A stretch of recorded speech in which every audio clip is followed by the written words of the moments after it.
So one of the things I've been trying to get across with my interpretation of astrology that I think is far larger than astrology and hopefully will be taken seriously is that each of the planetary archetypes is a cosmogenic force. That between all of these archetypal figures, the universe as we know it is created and stabilized. This idea comes partially from a what's called the doctrine of sect in astrology, which is a cosmological idea rather than a technique. A lot of what you get in astrology is technique, but some things are cosmology that tell you how the universe works and how there's a basic division in the planets between the night sect and the day sect. So you have the planets that work within sort of the sublunar realm, and those that work within the celestial realm more, shall we say. They're all celestial bodies, but they all have implications for these larger areas of influence in the human and natural world. As Ficino says, these are like the strings on a cosmic lute that, when plucked, they vibrate through the entirety of reality. So it's not that these celestial bodies are sending down rays that are changing us. It's more the we are the rays, and their influence is within us and without us in the hermetic idea, above, below, all that stuff. So when you start looking at these archetypes and their functions rather than the more specific mythological stories, which are important, which actually are what are telling you these. They're giving us the information. The myths are giving us this cosmological information, so we need to be paying attention to them. But it's very easy to get lost in the weeds, not be able to see the forest for the trees. All of these metaphors that these are agricultural metaphors I'm using right now, which are exactly what I'm using within astrology to try and explain that astrology is also telling us the life cycle of the Earth and its all of its inhabitants. So what I've been trying to get across is that the Dionysian archetype does not show up in the heavenly bodies by name, but it absolutely does when you look at things in a functional and cosmological way. So we know that Dionysus is, shall we say, I'm going to make this basic statement that Dionysus is a chthonic god, a god of the underworld, in the sense, in a very traditional sense, that there were gods in the very ancient past who were considered to be like under the ground and pushing up the trees and the foliage. They were sort of playing their flutes, and then things would grow or not grow because of their activity, and we could petition or propitiate them as humans in a way to increase fertility, and we could engage in fertility rites to increase their fertility. And we all know what that means. That's sort of the orgiastic kind of frenzied sort of aspect, where you're kind of by entering a state of ecstasy and imbibing these special plants and animals, as it were, and their secretions and other humans' secretions, so to speak, you could enter a state of ecstasy and join with these chthonic gods, so to speak. So this gets really long. Anyway, Mars. Now the mythological character that is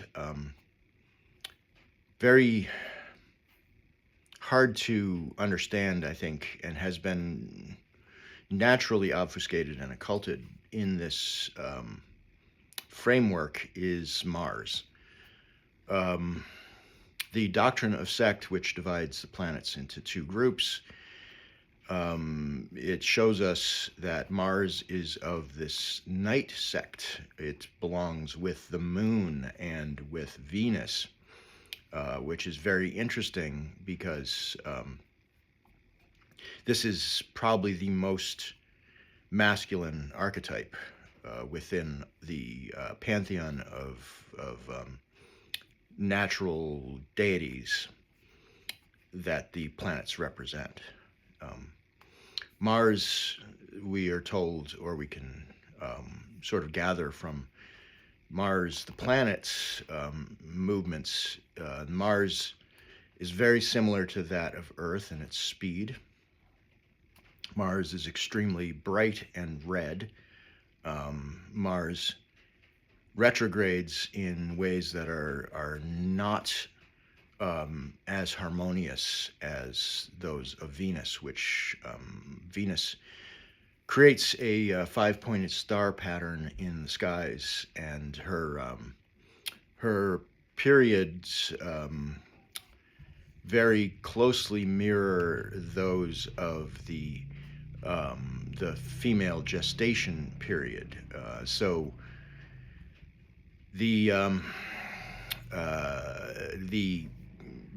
the connection between Venus and the feminine, it becomes obvious, and the connection between Mars and the masculine also becomes obvious because it's sort of petulant. The Mars energy is not as harmonized and harmonizing. It has its own interesting way of doing things, but it's compared to Venus, the morning star. It doesn't seem to create harmony. So Mars is the first place we need to look to find Dionysus. Mars represents a wide swath of Dionysian reality, because this is basically a masculine figure within a feminine realm or a feminine world. Mars represents this, as I've mentioned many times. The symbol of Mars is a circle, which is the symbol of Kybele, of Circe, or Circe, or Kirke, or however you want to. She's the great goddess in one of her forms. And Mars uses the symbol, is the symbol of Circe or Kirke, with a projection coming out the side, an arrow basically coming from this, which is this is a masculine force emerging from this, from the goddess. Very much like in the spring, the shoots come out of the earth, and in some ways, this is a disruption of a harmonized wintertime world where nothing is coming out of the earth, where it's there's literally like almost no perceivable activity in the natural world except for the snow falling and melting and covering the earth. And this is a frozen, stabilized sort of womb-like time when this is this is Saturn's rule, where we need to learn to protect the root, because that's where the energy of all the life is. It's in the root, and it's Saturn has all those lessons for us. But Mars is about emergence, and also in his scorpionic um, archetype, he is about this the descent of the life force into the root and the protection of that and the stabilization of it by removing conflicted things. It's not that Mars creates conflict, it's that Mars deals with natural conflict um, in a way that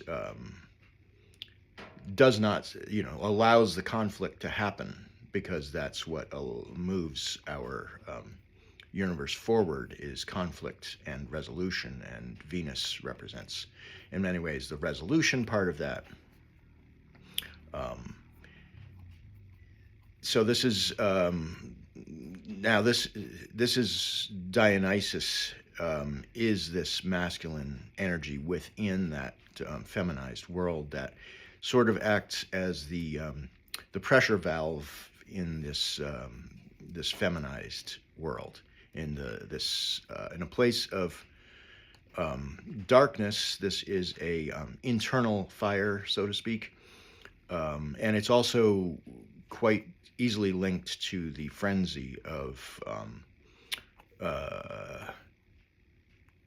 of our a human psyche. It's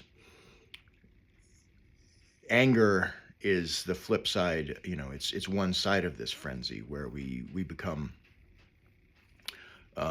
engaged in a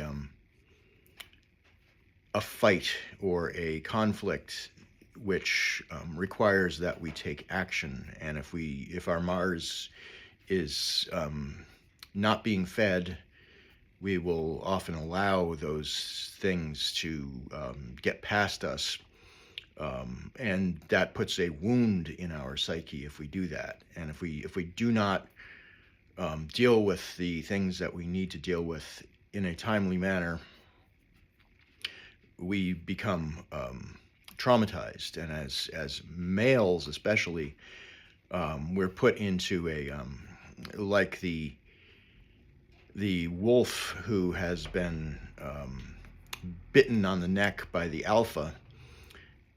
We become the feminized, the beta male. They're This metaphor is problematic because when we are in the presence of a male or a force that knows things more than we do, we have to put ourselves into this place in order to gain knowledge, rather than fighting with that.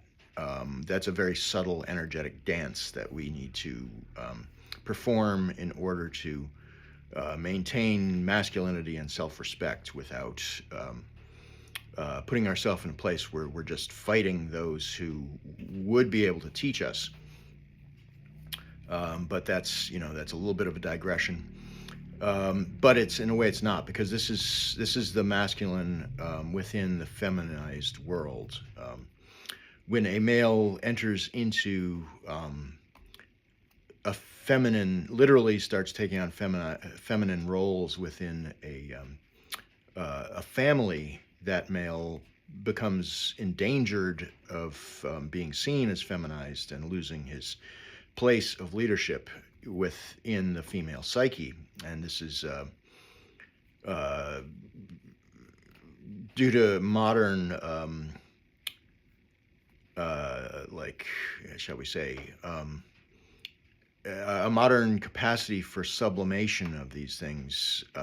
The male is often this reality is shoved deeply into our psyche, to the point where males are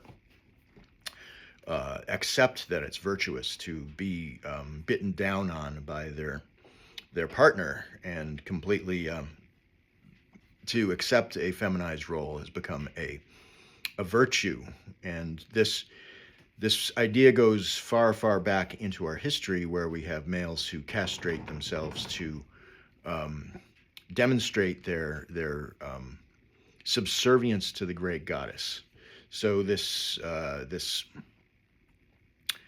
This Mars archetype also is the sort of the gateway into that kind of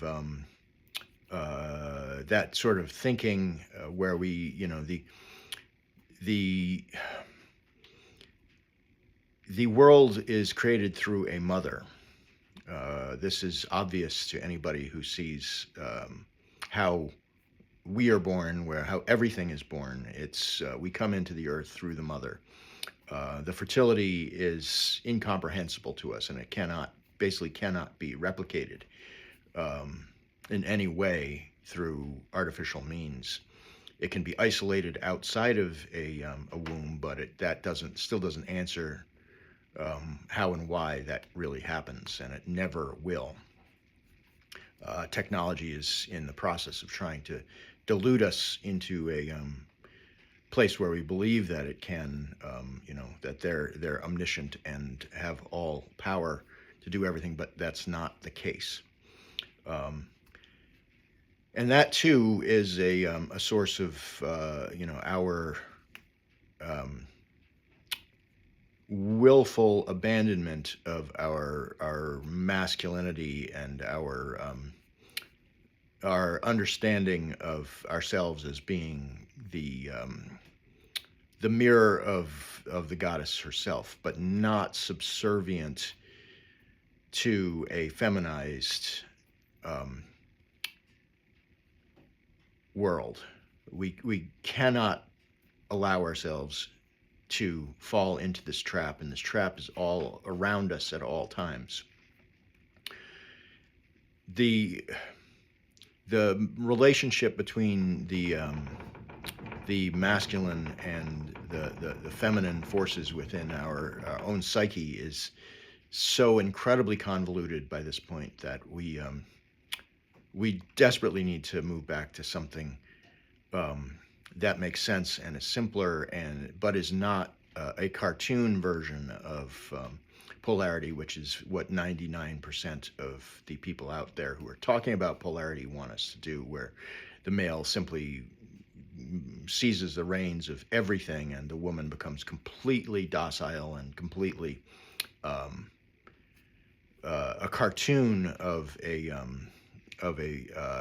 absolutely feminized role. And that's utterly ridiculous too, because the true polarity here is far more complicated, and we can't understand it unless we get back to Dionysus, until we get back to how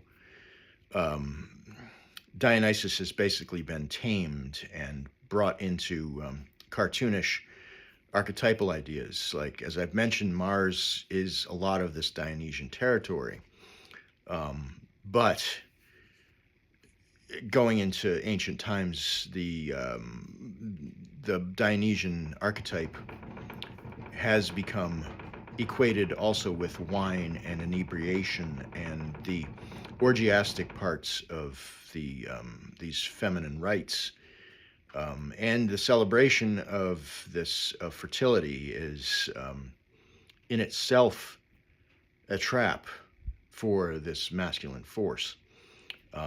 The ferocity with which the male pursues sex, basically, is a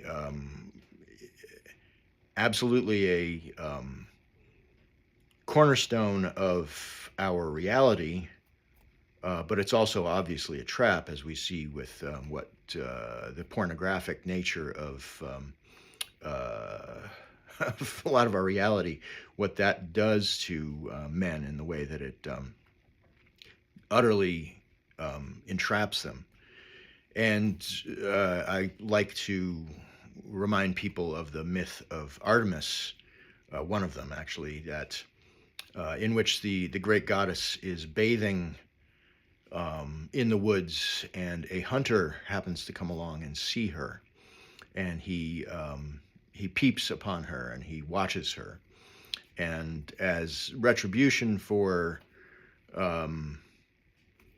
his indiscretion of having viewed the great goddess in this place, He's turned into a stag, and his very own hunting dogs rip him to shreds. And that's pretty much the story of pornography, what pornography does to the male. It turns him into his mind into, it brings it into this lower state. Therefore, the stag, it's something, it's like a fire that the male must learn to control but not put out, because the putting it out is where you get into the castration fantasies, the circumcision idea. That's the reality of that, that's forced upon males at birth, is obviously puts that wound onto the male in no uncertain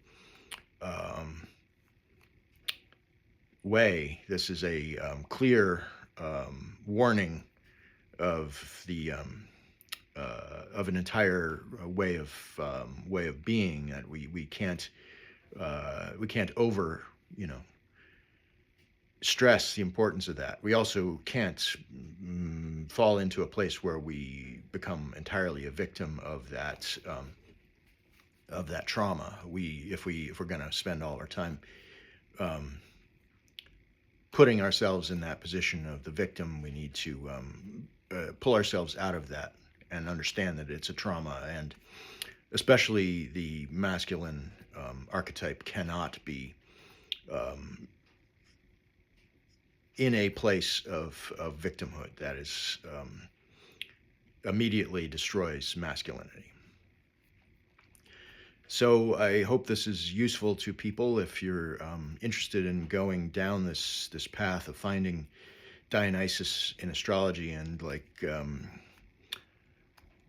really fleshing all of this out, this is where I'm going. And we can hopefully use this to better understand sort of a cosmological approach to masculinity and mythic femininity as they are. These are defined by each other, so we need to be going. Mars is a great place to start, because again, this is the male within the feminized world, or within the world of the sublunar world. We get into the Jupiter archetype, we get into the Saturn archetype, and these are, we get into a lot of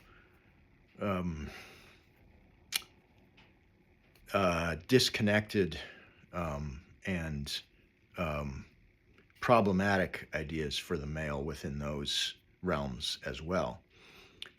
So yeah, this is just one installment in this, and it takes a lot to really dig into this. So these are long videos, and hopefully people have the patience to sit with this. Right. So I can also be reached at michaelmsuter.com, and my Substack is Daimon, Daimon, Seed Astrologer.